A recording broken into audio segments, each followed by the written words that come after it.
Don't touch that dial.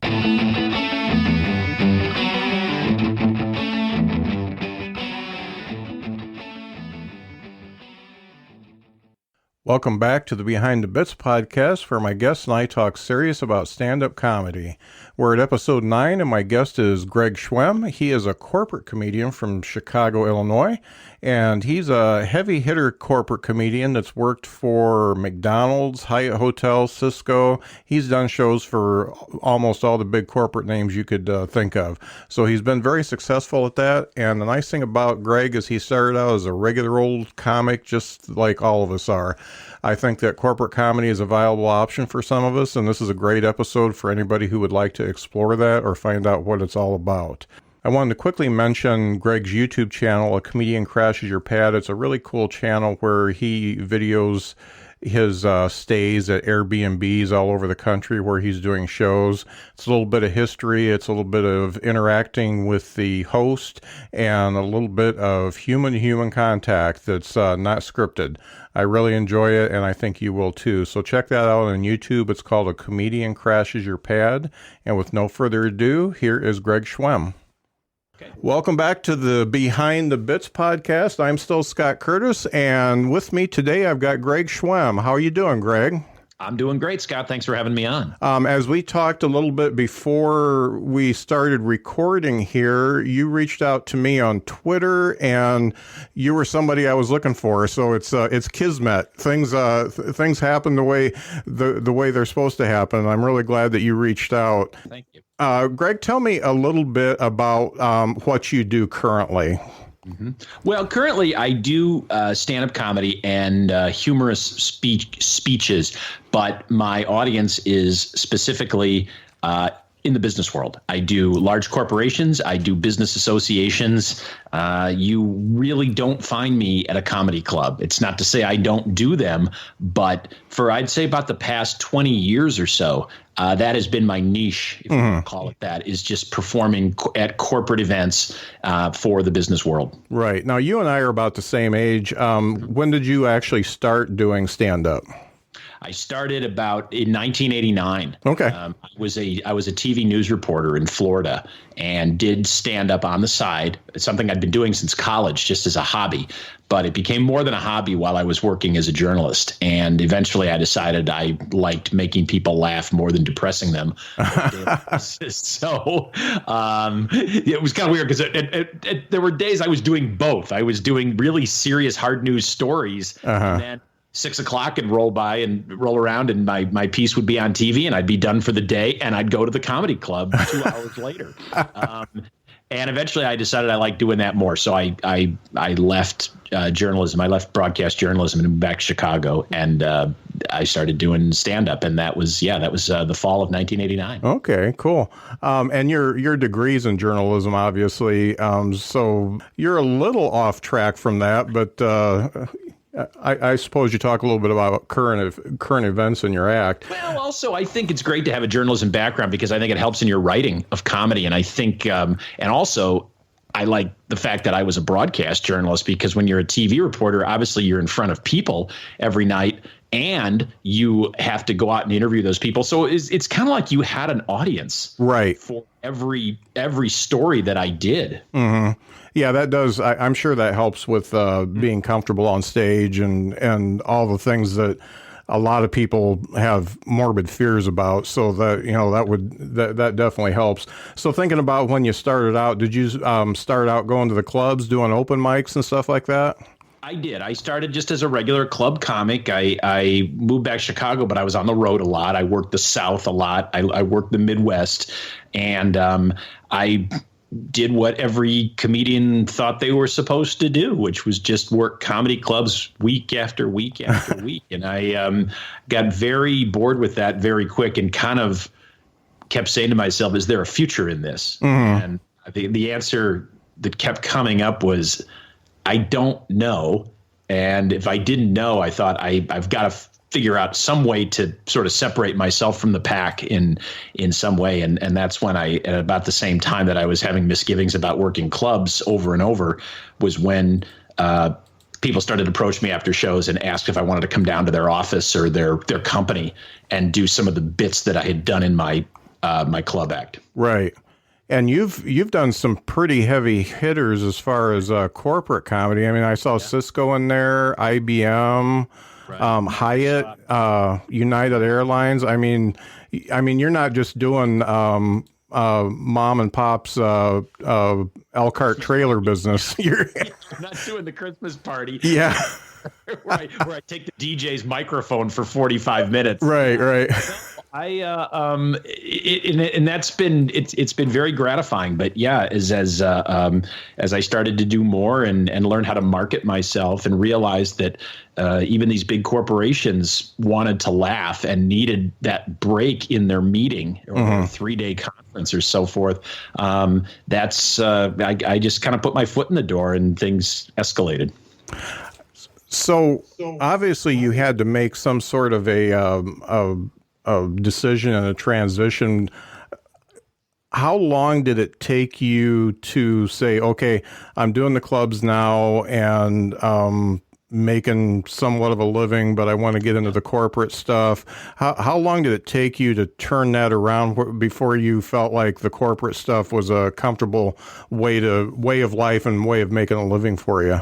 Right. I think that's a great question. I think it was probably about a year, because when you first of all, to do comedy in a corporate environment, you can't just take your club act and bring it into a morning conference and go on at 9 a.m., which I do a lot. And it really, it's a learning curve and can be kind of a rough learning curve too. And a lot of comedians who have tried corporate events, they go, well, these people just don't get me, or that didn't work, or they sucked, or they just didn't laugh or anything. Well, you got to do it more than once to kind of feel them out. So I just realized after a few shows that I just thought to myself, I really feel comfortable in front of these people, and I like making them laugh about what they do and doing jokes that if you did them in a comedy club setting, people wouldn't get them. Right.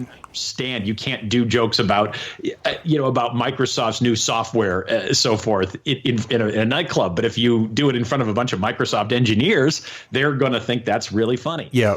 But I had to learn how to customize and how to, I think the biggest thing for me was learning how to sort of straddle the line between having fun with a corporate audience without belittling them, without being mean, without it seeming that I was being mean or was just overly sarcastic or ridiculing what they do. And that's another mistake I think that a lot of guys and women who do corporate events, they tend to make. They tend to push it too far, and then all of a sudden a corporate audience will turn on you immediately if they feel like what they're doing is being ridiculed by you. Right.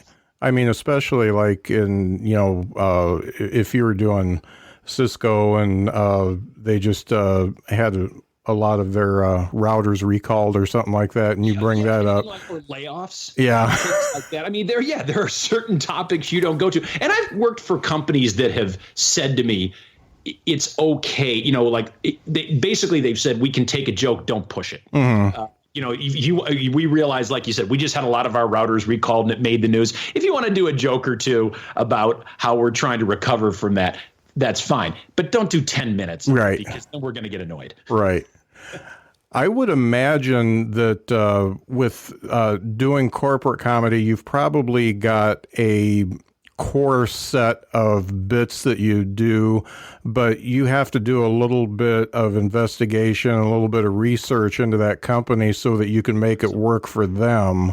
Yes, absolutely. Yeah, you hit the nail on the head. I can't come out and do, I can't write a different hour show for every group that I'm working for. I just can't do that. But my whole MO, if you want to call it that, is to research them enough and write enough custom material just so they know that I'm not doing a canned presentation. Right.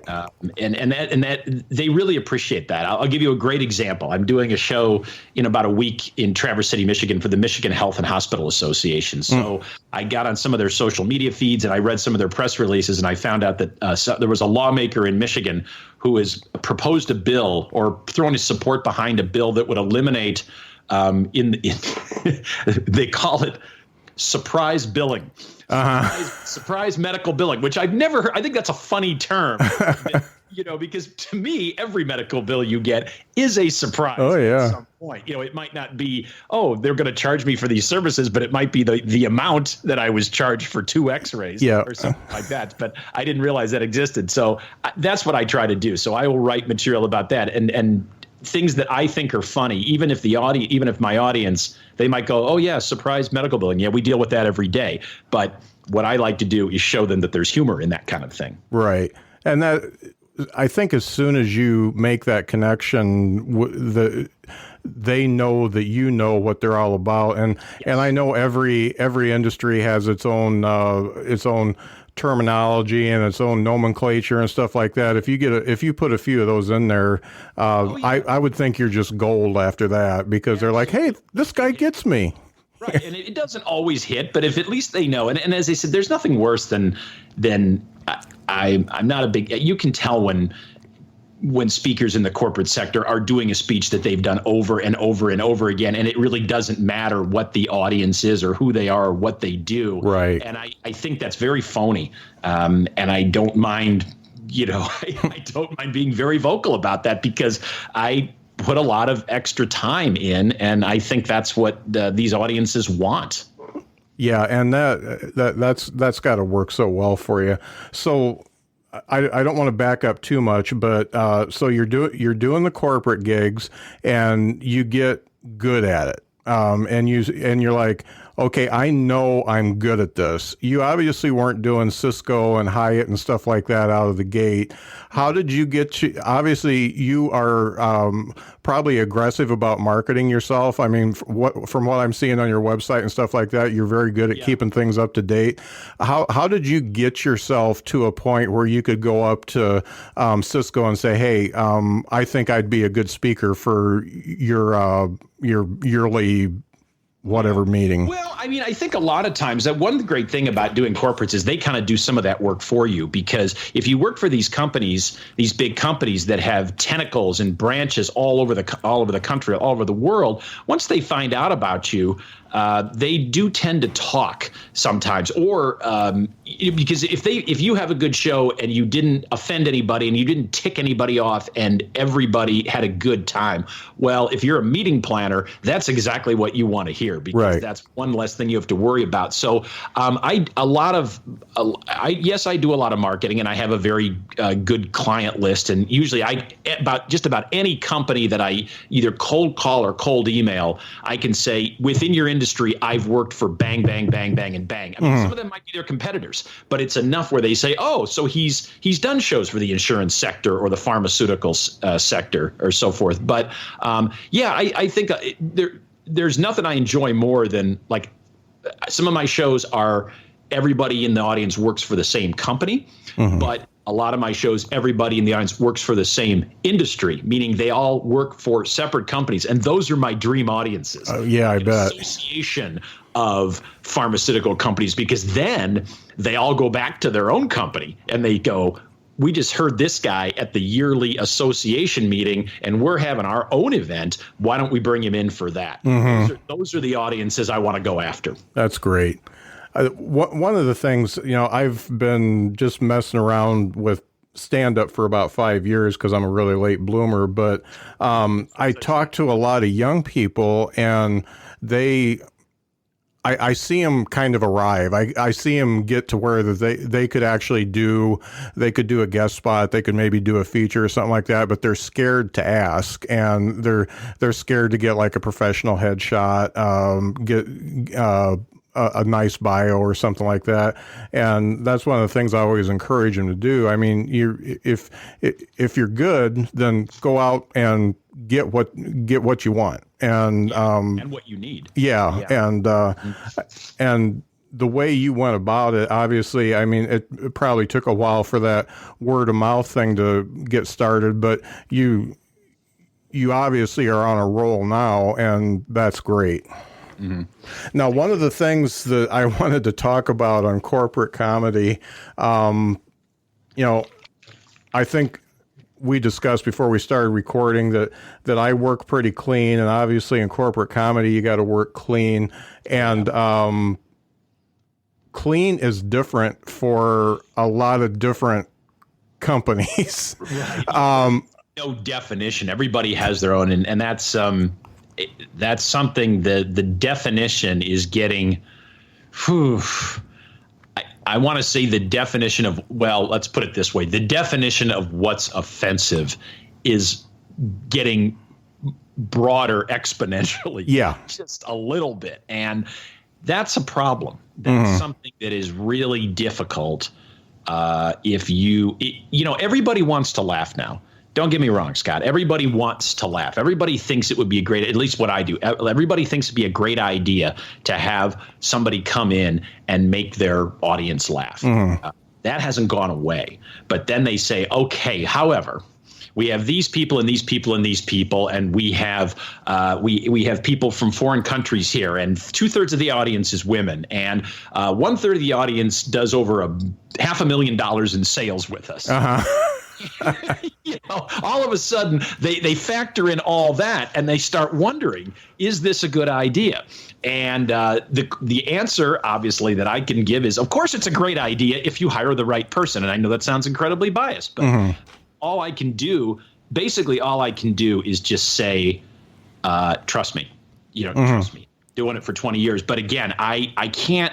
It's becoming very hard to try and outguess or stay ahead of people over what is and is offensive, and what is and is not offensive. And I'm really not sure what the answer to that is, other than, if you continue to just stay very family and focus. I like to look at my audience and think, okay, these are people like me. They're people with kids, for the most part, married people with kids, hardworking people. There's plenty of material about that who are very passionate about their jobs, so you can have some fun with their jobs and so forth. But I've always stayed away from politics, even before the political climate got so volatile.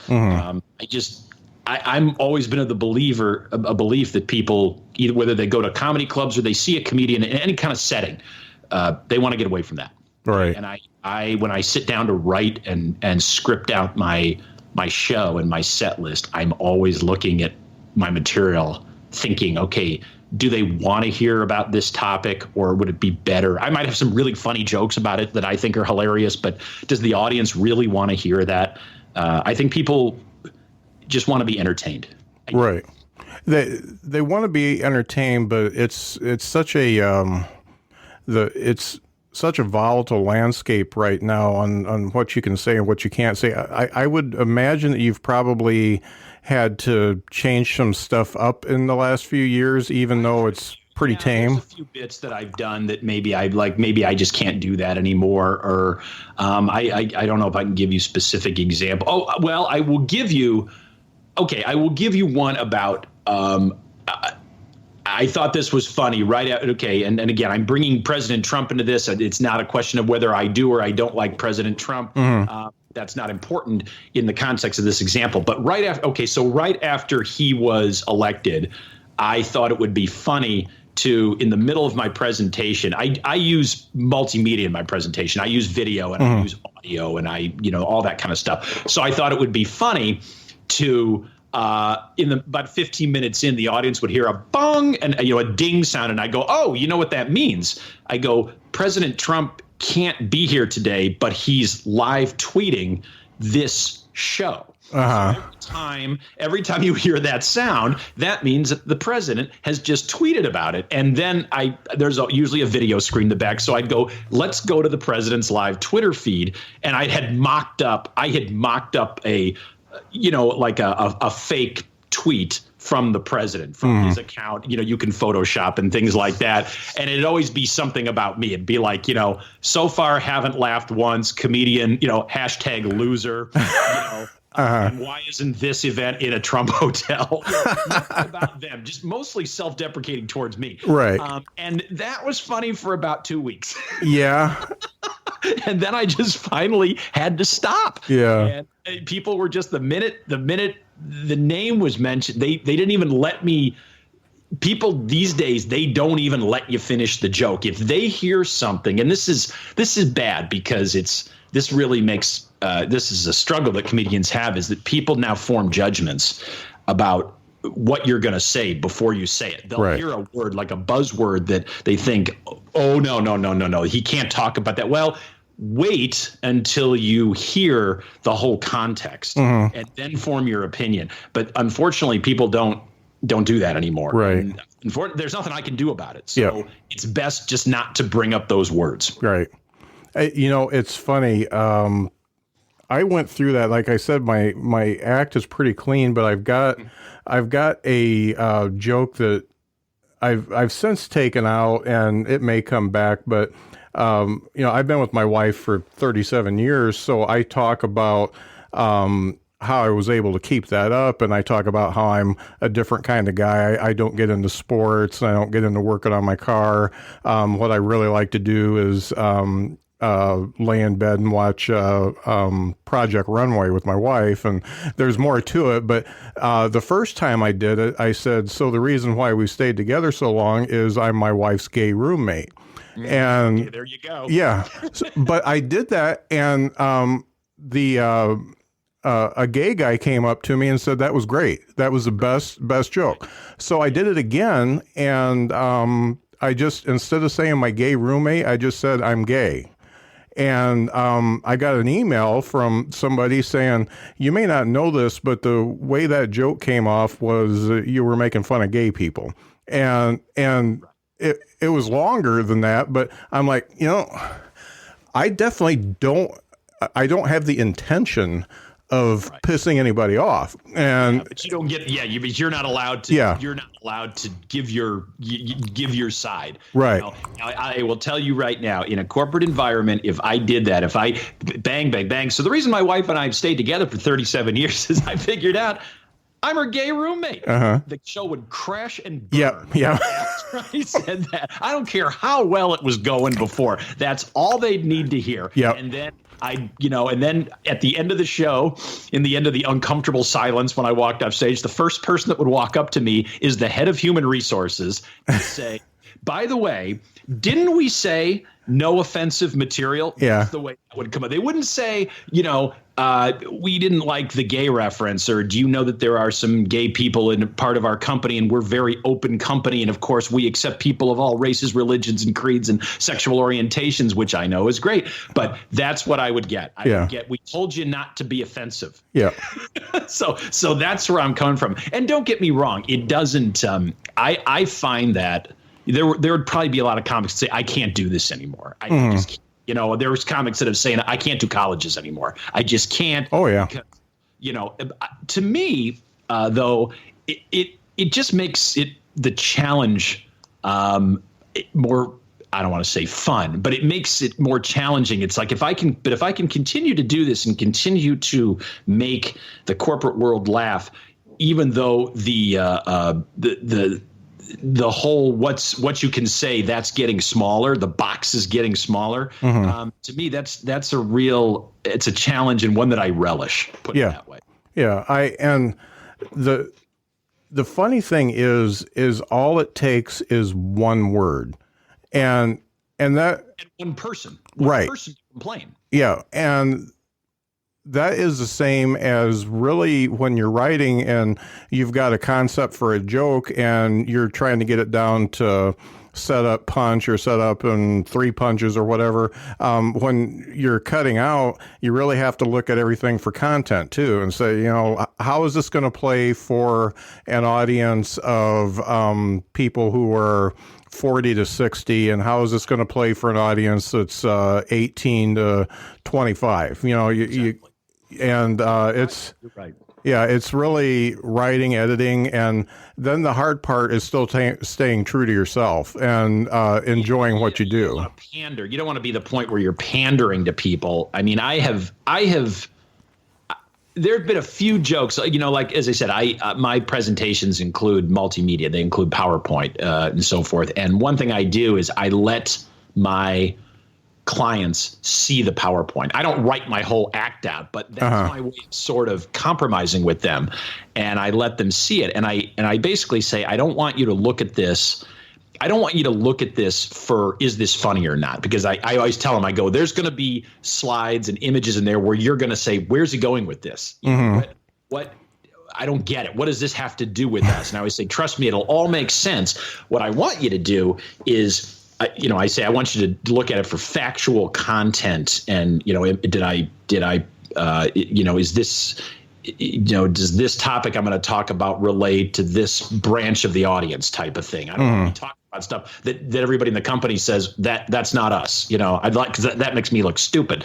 But I said, in other words, I don't want you to, write my act for me or something like that. But I have fought with clients a little bit on jokes where they say, oh, we can't have you making fun of this on our website. And sometimes if it's a joke I know is going to get a really good laugh and I know what they're talking about, I might push back a little bit. I mean, ultimately they win. Ultimately, if it gets too much, I say, okay, I will take it out. But yeah. But a lot of times I've said, I've done this bit, 50 times. I have never gotten a complaint. Right. Now, I would imagine that you are probably received a little bit better because you've got kind of a corporate look about you. You look like, I mean, you're mid-50s like I am, and so when you first started doing it, you were obviously a younger guy. Is it different from a younger guy speaking, in their 30s, speaking to these folks versus somebody in their 50s? Do you think it comes across a little different? A little bit, yeah. I mean, the trend now I see. I always ask, what's the attire? What's the attire for the event? 9 times out of 10, it's business casual, and to me, business casual means a sport coat with an open collared shirt. Right. Tie. That's what to me business casual means. Now, guys in their 20s and 30s means, okay, so my hair can be in a bun and all my tattoos can be showing. I'll just wear a short sleeve shirt and a pair of black jeans. I don't know. I mean, again, I'm not one to judge what other people. I've never had. I have looked at some.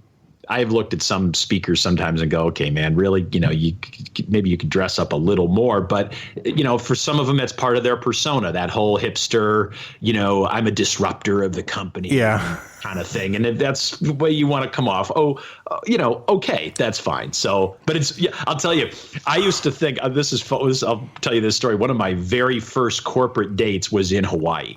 And I really thought that I'm trying to impress everybody. It's like, I'm a corporate entertainer now. Corporate entertainers wear suits or they wear sport coats or because that's what we do. And I'd only been to Hawaii once, and that was on my honeymoon. And I got out there and I went, I put on my suit and I'm walking to the venue, which is an outdoor venue. All right. It's like one of these outdoor stages and everybody's outside and so forth. And I mean, people were looking at me just like, oh, are you here to audit something? And then I got on stage. I looked at the audience, and they're all in Hawaiian shirts and shorts, tops at 8:00 at night, and I'm sweating bullets. And I was just like, I have to look like the biggest idiot in the world. A suit at what is resort casual. So that's what I started saying. How's everybody else going to be dressed? Right. And I'll go up one notch. If you're wearing sandals, I'll wear sneakers. Yeah, no doubt. Yeah, that way you don't dehydrate. You don't want to do that. Yeah. So I think I was the only guy in all of Hawaii wearing a suit that night. Right. So what you do, I think, is part of something bigger that is something that I think is important to me. Just as an example, I work for a company that is taking some big swings at sales and trying to go up the different $1 million mark and hit some initiatives and stuff like that. So we are all as tense can be, and we don't take time to laugh or have fun or anything like that. And I know that that's detrimental to a company. And I don't know if you've looked at what laughter and laughing can do to a person physically. But, I've looked into that a little bit. I think it's so important that, first of all, you can laugh at yourselves. But second off, just laughing is so important to let the stress melt away. Oh, absolutely. And, there's so many speakers that say, hey, laughter's healthy and so forth. And, and it's like everybody knows that. It's true. But I think that people, I think what saddens me a little bit when I am pitching myself for these corporate events is when people say one of two things. They say, we're not a funny organization, or they say, this is not a good time for us to be laughing. And I hear that, and I think that's really sad. That's really sad that that's the kind of environment that exists in your organization, because I don't think there's a right time to laugh. I've been to some hilarious funerals. Oh yeah. Same. Right. And people, you know how humor can cut the sadness or anything like that. There's nothing better than a great wedding speech too. I mean, there's some bad ones, but there's nothing better than a really good one to kind of pull everybody in. And so when people say that, or they say, well, we just, we had a bad year and we finished in the red and so forth, we won't be laughing. Well, okay, so let me come in and say this year's going to be better, and we can laugh at our mistakes and so forth. And we can, I'm not going to come in and go, wow, so down 2 million. That's hilarious. Yeah. It kills me. I'm not going to do that. But I have to sell that to people. I have to sell them on the idea. I actually did very well after 9/11. I had a pretty good year. Not only did 9/11 come with tragedy, but after 9/11, there was a ton of layoffs at companies. Right. 2002 was a bloodletting. And I have always done pretty well in recessionary times, but I've had to sell that. I've had to let people know that, so for what that's worth. Yeah. I just really think that, the hour that a company would spend laughing at you or laughing at themselves is just super important. And I think those ones that say that we're not at a point now where we should be laughing, that's exactly the point where they should be. Exactly. Right. Yeah. Laughter. I always said laughter works in good times and bad. Times are good. People want to laugh. When times are bad, people need to laugh. Right. Right. Did you ever have, I ask a lot of people this, did you ever have any point in your career where you just wanted to walk away from it? Not for more than about 30 minutes. Okay. Comedy gets in your blood. I mean, I've had bad shows. I mean, we all had bad shows, and where you just say, I just don't know if this is me. But all you have to do is have a couple of good ones and say, I know I can do this. I might not be able to do it it might not hit every single night. I can walk out there with material and just make an audience just hurt and have them give me a standing ovation. And I can do the exact same act 5 days later and get zip. And that's the amazing thing about comedy. You just never know. There's no hard and fast rule that this is going to work every single time. But again, I think that's what keeps a lot of people going, is that ongoing challenge of throwing it all out there and seeing if you can make this group laugh every night. I mean, for me, I've had some frustrations probably the last couple of years, because I look out and more people are on their phones. Yeah. And that's not something I can control. I can't go out there at the beginning and saying, by the way, everybody better put their phones away, because now I'm the bad guy. I mean, nobody puts their phones away on planes when they say, turn off your phones. Right. They're not going to turn them off for me. And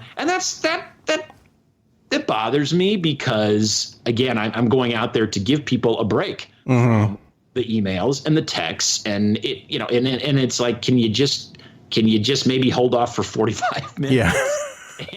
And if you absolutely have to take the call, go out. But I mean, I've had people come in, walk into the showroom where I'm going to be, the meeting room, with an open laptop. They had it in their hand, and they sit at the very end of the table, so there's an outlet nearby. And I seriously want to walk up to these people and go, if what you're working on is that important, you should go to your hotel room. Yeah, no doubt. Yeah. Benefit both of us. You won't be distracted by me, and I won't have to look at you. Right. I'm trying to make people laugh. One of the things I wanted to ask is, doing what you do, what is your travel schedule like, and how often are you home? Yeah, I mean, I think people think that what I do, because they look at the list of companies I work for, and they look at the places I work for, and they think, wow, you must never be home. One of the reasons I got into doing corporates is the hours and the schedule are actually much better. I mean, yes, I fly out, but I'm home the next day. When you do clubs, you were gone for 4 or 5 days. You always work nights. You always worked weekends. I rarely do that. Doing corporate events has allowed me to have a family life. When my kids were younger, I could be the manager of the softball team and go to some of their events and so forth. I didn't get to go to all of them, but it wasn't just like, well, I can tell you, if you're having anything on a Saturday night, Dad's not going to be there. Right. I never had to do that. So I do about 40 of these a year, and that might not sound like a lot in a 365-day year, but I get paid more than doing clubs. But I spend the rest of my time either customizing the shows or marketing myself. Right. I think people think comedians, they look at comedians and they say, wow, that's got to be so hard being on stage. And I always say, that's the easy part. That's the easy part of the day. It's the rest of the day that's tough. Yeah. It's sustaining your business. Right. One of the things that a lot of comics talk about is they get bored with their material easy. And one of the things I've noticed is if you get bored with your material, maybe you haven't made people laugh with it good enough. I mean, a laugh is a laugh, and when the audience gives back to you, if you do that bit 1,000 times, it still feels good if it still works. So do you see that as well? Yeah, I do. I mean, I look back. I mean, how many times has James Taylor sung Fire and Rain? Yeah, no doubt. Hundreds of, tens of thousands of times probably. But, the audience still comes. They want to hear that. And it's up to him to make that song that he could sing he could play in his sleep, to make it sound fresh every time. So, I like to think there's a good mix. I mean, there are bits that I always enjoy doing that I know are going to get about 90% sure are going to get good laughs, and that I've been doing, 10, 12 years. And as long as people still laugh at them, I'm going to continue doing it. There's a lot of comedians that would say, oh no, you're supposed to retire. You're supposed to come with a new hour every other year. Yeah. I will say one thing, doing corporate events, the writing aspect of it is tough, because when you do clubs, you have that ability, you have that luxury, maybe if you're a headliner. So you're doing a 45 to a 50-minute act. You have that luxury of saying, okay, I'm going to stick 10 new minutes in the middle of this. And it might not work, but then I've got another show coming up at 10:30, and because it's a Saturday night, and maybe I just won't do that, or I'll try a different tack on, a different twist. In what I do, it's been very difficult to work on new material. And I think it's kind of the attention span of the audience. Again, it's fighting them on their phones. You really do have to bang them with your AA stuff. Yeah. And that's why I get so excited when I do come up with something new that works in the corporate environment. And the other thing is, pretty much every new bit I come up with, every new idea, the first thing I'm thinking of is, how can I spin this? Can I spin this so it works in a corporate environment? How can I present this? Right. And that's a big challenge. That's got to be tough because those headliners, or even if you're just an open micer or whatever, if you do those 5 or 10 minutes and it tanks, it's no big deal because you're going somewhere else. But if you tank in front of Hyatt and for 10 minutes, then they're not going to have you back. So well, yeah, and also, at a comedy club, for the most part, they don't have now that the show's over. I mean, I know some say, "What did you think of the show?" But I mean, I have very, very people who go to conferences. They send out very, very specific, lengthy, what did you think of the conference that they all want them to fill out, and people will share, and a lot of times companies will share that with me. I know sometimes they'll share it. I know sometimes companies will cherry pick the best ones. Yeah, I'll look at them and go, that's really nice, but not everybody said that, because people love to complain. Right. There's usually a couple people who's like, well, I didn't think this content was relevant, or, I really wanted to hear more industry speakers, and you had this guy, and this is not really what I wanted at 10 o'clock in the morning. Whatever. I mean, okay. If there's nothing I can do about it. They put me on at 10 o'clock in the morning. I didn't have a say in that, but yeah, you are right. The stakes, I think, are a lot higher when you do corporate events than they are when you do clubs in terms of how it's going to be perceived. I mean, people talk, and again, you don't want to be that guy. You don't want to go up in front of a huge corporation that I talked about with lots of offices and branch offices and so forth, and lay an egg, because that could be a lot of work that you suddenly didn't get. Right. Before I forget, your disruptor thing is hilarious. Oh, the disruptor. I was a disruptor in 8th grade. Yeah. There's those, if you get on people's LinkedIn profiles now, there's those buzzwords. Oh, yeah. Disruptor. I'm a serial entrepreneur. Oh. Somebody told me once, a guy said, that means you failed multiple times. You can't. You keep jumping from one failed venture to the other. And the funny thing is that is so cliche now, but you still see it. Exactly. It's on LinkedIn, it's on Facebook, Twitter, all of it. It's hilarious to see that. I think Uber disrupted the taxi industry. I think Airbnb disrupted the hotel industry. Yeah. And after that, I think those are the only companies where I could say, okay, you get to have that label. Right. The rest of you, I don't think you're a little out over your skis. Yeah. So going back to new material. Okay, so you've got 5 minutes that you want to change up in your act. Who do you bounce it off of? Is it like family, or do you have peers that you talk to? A conversation when I'm out socially or so forth, and not, I'm never going to go, hey, I wrote this new joke. What do you think? That's the worst thing you can do. Because now you're not getting that real response. Right. Whoever you say that to is going to say, oh, am I supposed to laugh here, or am I supposed to make him feel good by laughing? Yeah. That's what I always tell new comedians. I go, if you really want to do this, if you want to go to an open mic night, do not invite your friends. Exactly. Do not invite anybody that because your friends are going to laugh at anything you say. They're going to laugh at all the wrong places, and at the end, they're going to tell you how great you were when you probably sucked. Yeah.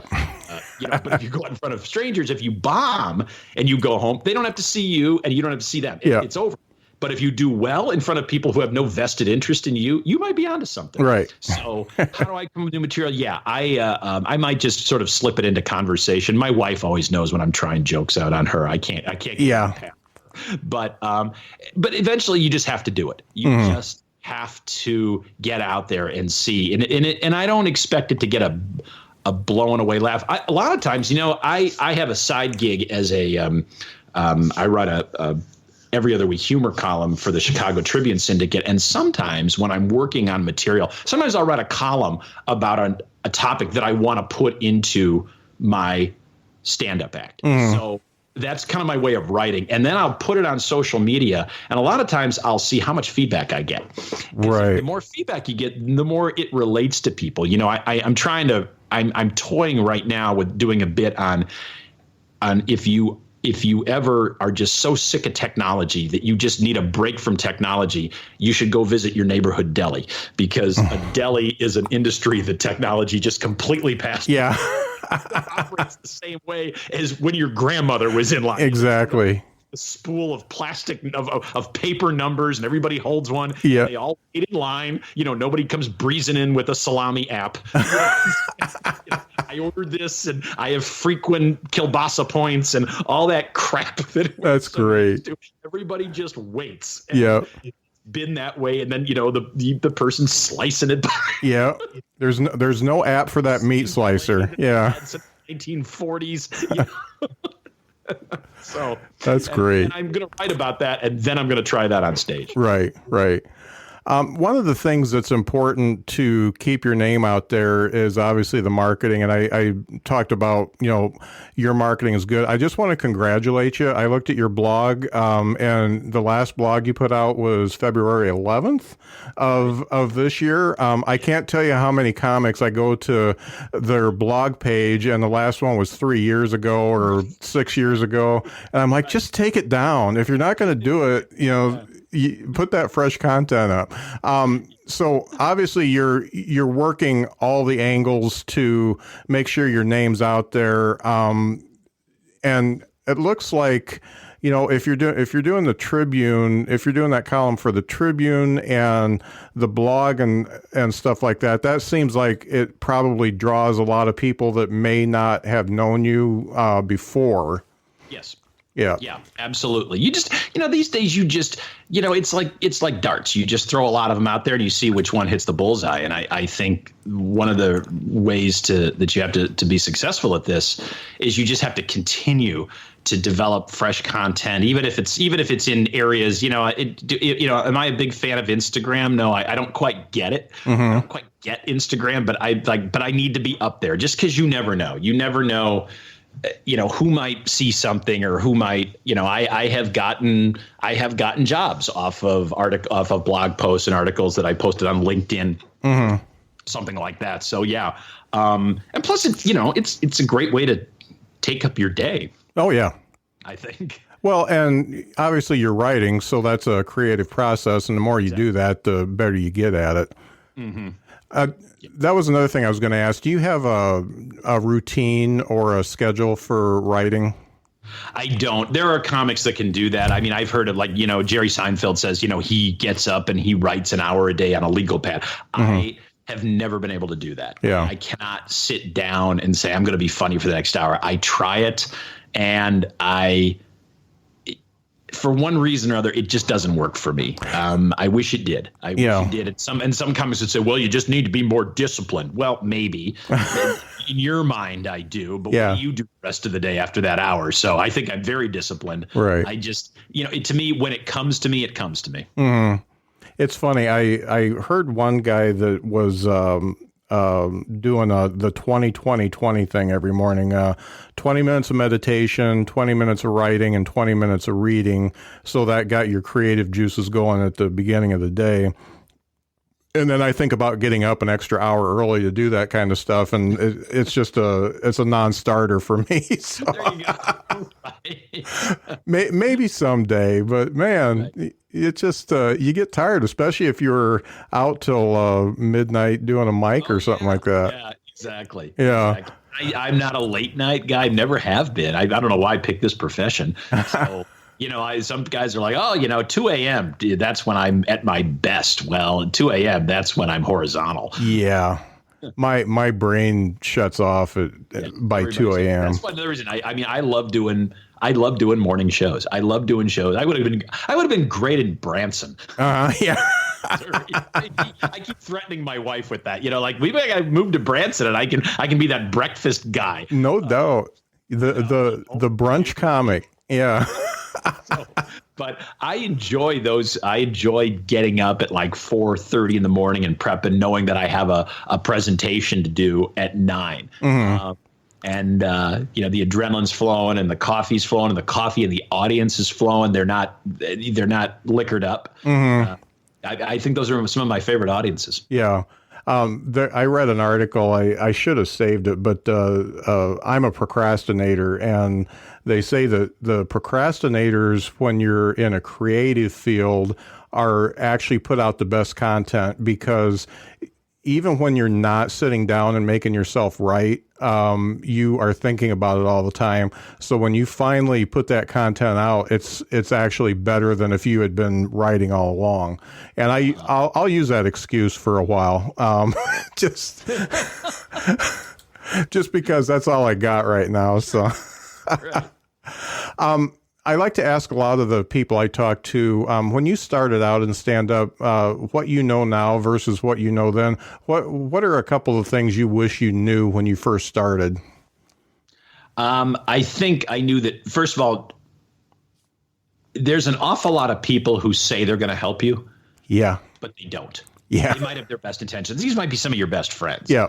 But in the long run, you're the only person that can really get to the next level. You're going to figure that out. I mean, you have, I mean, when you say to other comedians, hey, you're on stage at this club, and can you put in a good word for me, or can you do this, or can you, if I gave you my video or a link to my website, can you show it, and I still do that. I still will reach out to people who have achieved an awful lot of fame in this business. And I usually get a nice email. Yeah, sure. And of course, I never hear anything. And I don't necessarily think that's them being a jerk. I just think everybody's got their own agenda. I mean, entertainment, no matter what avenue you pursue, is a cutthroat business. Yeah, I think that's true. And I've told my daughter. I have a daughter who just graduated from college and was until very recently in the job market. And I just said, I go, you can continue reaching out to people, and it's good, and network, but don't ever say, I'm going to stop looking now because this person said they're going to put in a good word for me with the head of this company. Exactly. Go, don't do that. Never ever think that someone's going to do it, because they got their own agendas. Right. And that's just the nature of humanity, I think. Yeah. You got to make your own way. Yeah. Yeah, that makes total sense. I did want to talk about you've got so much stuff going on. Tell me a little bit about the Funny Dad website. Funny Dad Inc. I found myself writing a lot of blog posts and doing a lot of material in my act about my kids. Obviously, every comedian that has kids does something about it. But and then it was getting picked up, like the Today Show started running a lot of the pieces. The Today they have a blog, the parenting blog, and they were running a lot of my pieces, and it was getting a lot of they were getting a lot of feedback and so forth, both good and bad. It's amazing. Moms can be a really tough crowd if they don't agree with what you wrote about. No doubt, yeah. Yes. But I thought, well, maybe I should make a separate, even though I'm very business focused, and that's what you see when you go to gregschwem.com. You see, this guy does gigs for business groups. But I thought maybe I should try and come up with a separate website that focused specifically on family, and saying, okay, well, if you have a family audience, or if you have that kind of thing, why don't you go over here and you can see I can do material and talk about topics that aren't technical, aren't businessy. So, and the Funny Dad Inc. was that the Inc. part of it came from, okay, he's a business comedian. It was sort of the business of parenthood. So revolved back to. So it was kind of a good mix there. So I've been I don't post to that side a lot, but I do. And my kids are getting older now. I don't have 8 and 10-year-olds anymore that I can do so. So I mean that site might. I mean, you're always a dad. Don't get me wrong. Yeah. But, when your kids are out of the house, there's not as much to write about. Someday you can do the Funny Grandpa website. There you go. Yeah. Do you have any kids at home? I do. I have a senior in high school. Okay. And as I said, my other one just graduated college, and she's working, but she's saving some money and living at home too. So right now, yes, I have both of them at home. Yeah. Let me tell you, when the empty nest stuff. Next topic, please. Yeah. When the empty nest stuff happens, it's great. But when your one kid moves to Huntsville, Alabama, and your other kid moves to Virginia, just out of D.C., it really kind of sucks because, we'll drive to Huntsville because it's such an easy drive, but it's always a flight to D.C. to see my daughter because it's just, that drive is just not worth it. Yeah, I've got my youngest one is going to college next year in Virginia. Mm-hmm. So, and that's 13, 14 hours from suburban Chicago. Yeah, so, no doubt. We're already put it this way. We're putting a lot of charges on the Southwest credit card. My wife does that with a miles card for sure. Yeah. And it's good. We use it. Sure. Yeah. So another thing that you got started that I think is just totally cool and very positive and uplifting is the a comedian crashes your pad. Yes. So first of all, not every comic is going to get into doing little side projects and stuff like that. But when you do, it can really hit for you, and it helps you in all facets. That's just one thing I wanted to say that, Sure. The podcast I'm doing is helping me reach people that I never would have reached before. So this comedian crashes your pad is just, I think it's just something, if you want to feel good, that's a good place to go to. Can you tell me about that? Yeah, what it is I got very fascinated with the home sharing market, the Airbnbs and people who opened their homes to strangers. And I'm a big believer.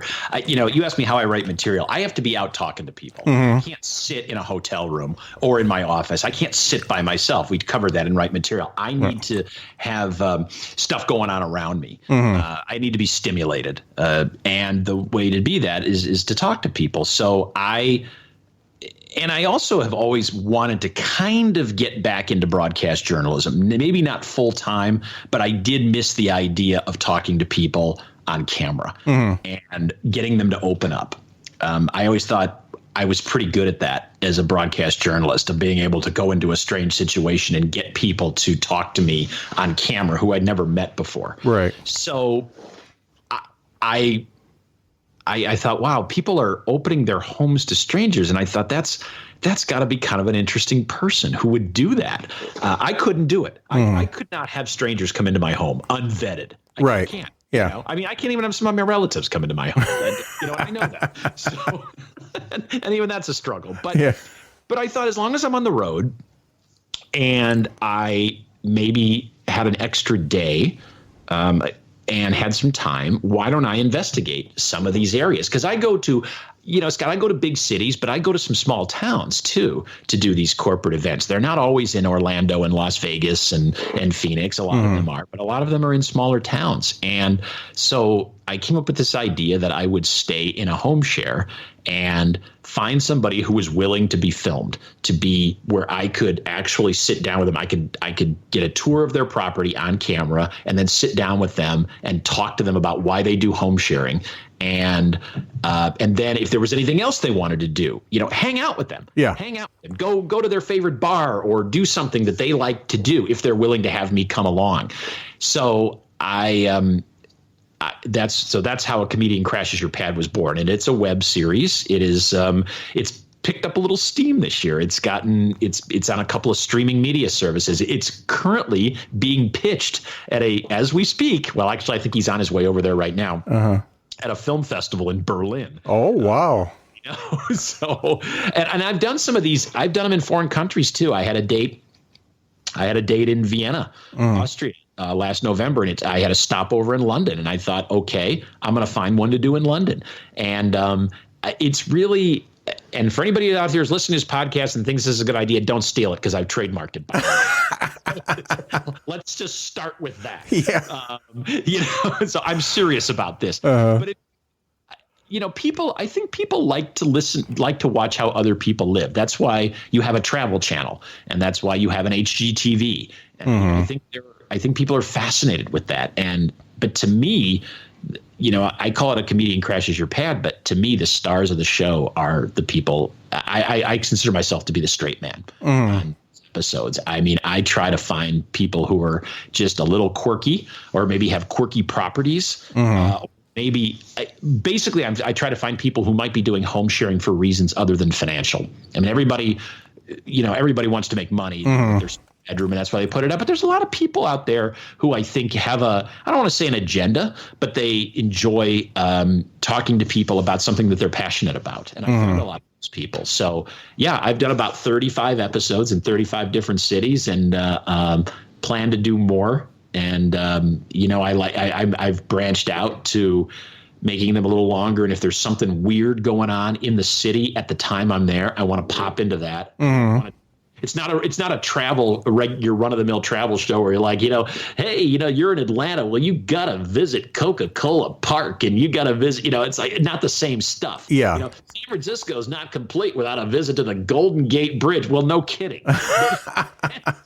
Thanks for enlightening me on that. Yeah. But, I want to find something weird that nobody has been to. Yeah. And talk about that while I'm staying in a home share property operated by somebody who's a little out there. So I'm having the best time doing it. That's funny. We a couple years ago, we were in Iceland for a while, and we did a Airbnb, and the guy who had that lived downstairs, and he was an interesting fellow. He came to check on us one day, and he had either been pumping iron or went on a run or something, and he was just dripping with sweat. Yeah. But that's hilarious. And one thing that I think is really cool about what you're doing, what I've noticed on the HGTV, the Travel Channel, all that stuff, there is an element of it being scripted every time. Yeah. And on yours, it doesn't feel scripted. It doesn't look scripted. It reminds me of when reality TV was actually real people talking. So, and I think that's probably why you're gaining steam, because I think we've all become a little disillusioned with the reality TV that you can get on the networks and cable. So I think that's a really cool angle that you're playing there. Yeah, I agree. And that's what I tell all my hosts. I'm like, we're going to do, the only things they have to agree to is they have to agree to an on-camera tour of their property, and they have to agree to a sit-down interview. And then they have to say, and by the way, I release myself from so you can put this online. Yeah. And I always say, when we do the on-camera tour, I go, we're just going to run the camera. This is all going to be in one continuous take. I'm not going to stop you, mess it up, say something stupid, say something you think is not funny, try to whatever you want to do, and I'll just go with it. And I think that really comes off in the episodes. And I think people eventually, they kind of forget the camera's running, right? Especially when it's your own house, when you're giving a tour of your own property. You know what to say. Yeah. It's your house. It's, you live here, or you made it. You don't have to be like, well, let's see what's behind this door. I'm really not sure because I've never opened it before. So of course it's like, most people are comfortable talking about themselves. Some people aren't, but you're most comfortable, I think, in your own house. It should be me that's uncomfortable. Yeah. Yeah, that's just a great idea, and I just want to tell you again how impressed I am with your website. So that's gregschwem.com. That's GREGSHWEM.com. Nope, not quite. Oh, GREGSCHWEM. There you go. Good job. Thank you. Way to know how to spell your last name. But I mean, I was just totally impressed with it. And when you're doing something like you're doing, it's important to have that. Like I said, the blog is actually current. And I mean, your last entries on the coronavirus, I think that's definitely a trending topic. And but yeah, I just think that's great. I couldn't bring that up. I wouldn't be able to bring that up probably at a corporate event, because somebody would come up to me and say, my husband's cousin's daughter knows a guy that has coronavirus. Yeah.